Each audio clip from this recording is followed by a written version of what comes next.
The story goes like this. The story goes that there's Yosef and Rachel are married, happily living in the mountains of Morocco. Very rugged. Sephardim, living a very, very, very mountain Jew life. Super simple, very poor, very humble. Just living a simple life. And eventually they start running into financial issues, even on their level. They start running into some issues. And they're trying to figure out how they're going to support themselves. Young couple. And they mamish love each other super, super deeply. Really, really close bond. And they have a cousin who lives in a big city. And they write him a letter. He writes back, happy to offer you guys jobs. Come down, we'll arrange for you an apartment. You'll live on top of the store. Whatever it is, the apartment building, and you'll work for us and everything will be fine. Very successful cousin that he has. So, Yosef and his wife Rachel, I think we said her name was, but I think that was her name. They go into the city, they move to the city. And the first day that they're there, Rachel's wife is walking in the shuk, buying some bananas and stuff. And she's looking around and she says, oh my gosh, look at all these sophisticated, beautiful women. They didn't have makeup, they didn't have any fancy dress, and she was just looking at all these women and saying, they're so much more beautiful than me. And she hadas. And meanwhile, Yosef was also trying to run around, pick up some things for their new apartment, the IKEA equivalent in Morocco of the 1700s, buying whatever they needed. And he's looking at all the men and it's wow, look at these guys, they're really put together. Like a schlepper, tattered clothes, And he also has Chalisha Sadas. Anyway, the next morning, they realized that they really hardly have any furniture, and the uncle said or the cousin said he was going to hook them up with all kinds of furniture. So they come down to him and they say, okay, we're moving in, but we could really use a cupboard to hang our, whatever little clothing they had was draped over some chairs. We could really use a place to hang our clothes. No problem, we'll sort it out. So they track down some kind of wardrobe, cupboard type of thing. And very beautiful with glass doors, something they never saw before. They've never had a place to put their clothes. Now they have big asagas, they're living in an actual apartment and not a tent, or whatever it is. And they schlep this whole thing up. They say, no problem, you guys go out, do what you need to do, and we'll take care of it. By the time you're home, you'll have a cupboard, you'll have a place to hang your clothing at night. Is this a famous story? Do you guys know this story? Because I'm shocked that I had never heard it before, recently, because it's so good. It's the best there is. And it's such a deep Torah. It's such a deep lesson. So the wife was also still doing some shopping or whatever she was doing, or maybe working. It was the first day. And she comes home at the end of a long day, and she comes home to her apartment. And they had positioned the cupboard opposite, when you walk in. There's a bit of a hallway. Obviously it works better with an illustrated book because you can see it visually, and that's part of the joke. But the cupboard is there opposite the door. And she walks in, and she sees a woman in her apartment. This stunningly beautiful woman.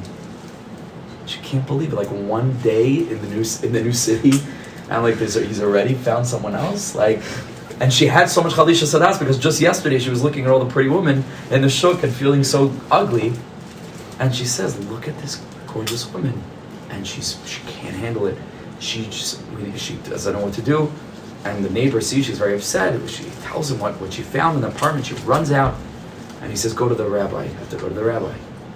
Because that's where you go to sort stuff out. So she runs to the rabbi and she tells him the whole story. We just moved here from the mountains and we're living in this new apartment. And I can't believe my husband, this scoundrel, the one day in the new city, the big city, and finally as a saga, as a woman or whatever. And I come into my apartment, there's another woman there. And he says, wow, it's a horrible thing. It's a horrible thing.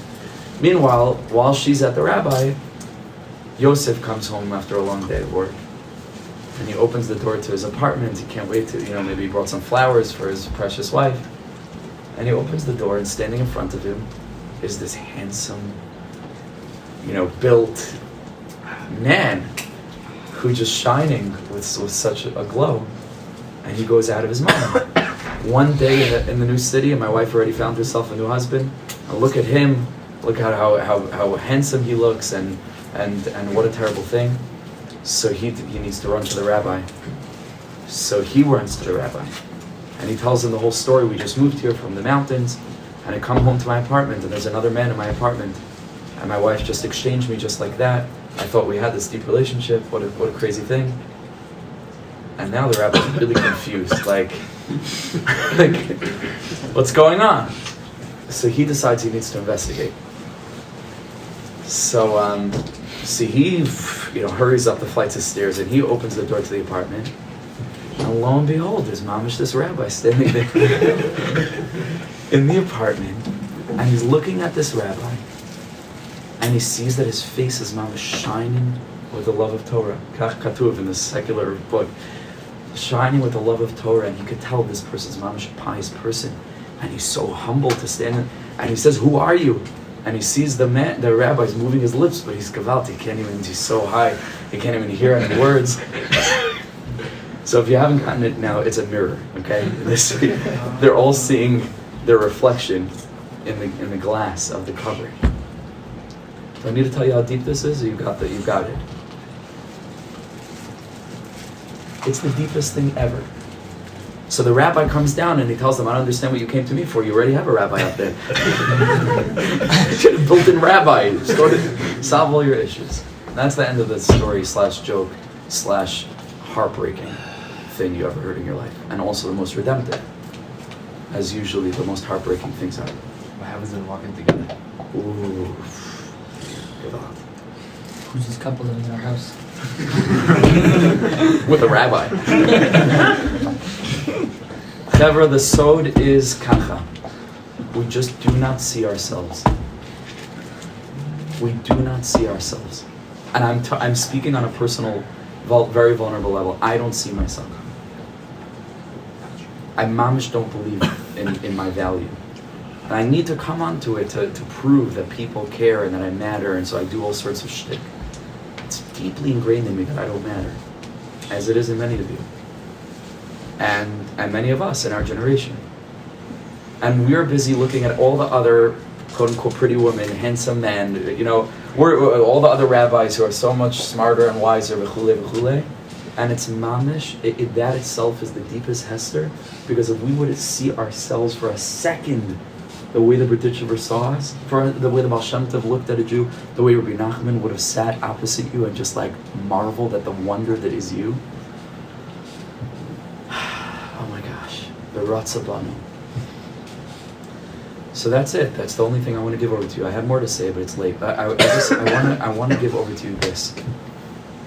Look at yourself in the mirror and mamish see yourself.